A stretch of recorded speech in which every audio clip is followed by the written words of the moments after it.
वो मुझसे बात करेंगे तो क्या ये उन्हें छोड़ देंगे, उन्हें तलाक दे देंगे?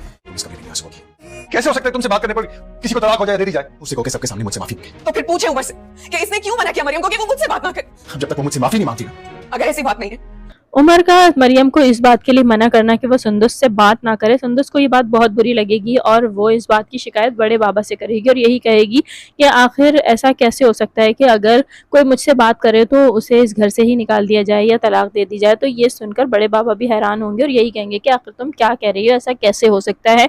तो वो बड़े बाबा से यही कहेगी कि तो फिर आप पूछें उमर से, इसने मरियम भाभी को क्यों कहा है कि अगर वो मुझसे बात करेंगी तो ये उन्हें छोड़ देंगे।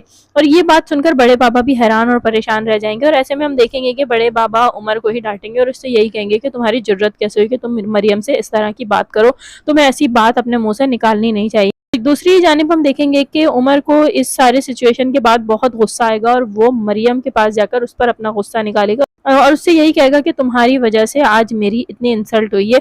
अब जब तक सुंदस मुझसे माफ़ी नहीं मांगेगी तुम इस कमरे में नहीं आ सकती, तुम अभी और इसी वक्त इस कमरे से चली जाओ और जाकर उससे कहो कि वो मुझसे माफ़ी मांगे।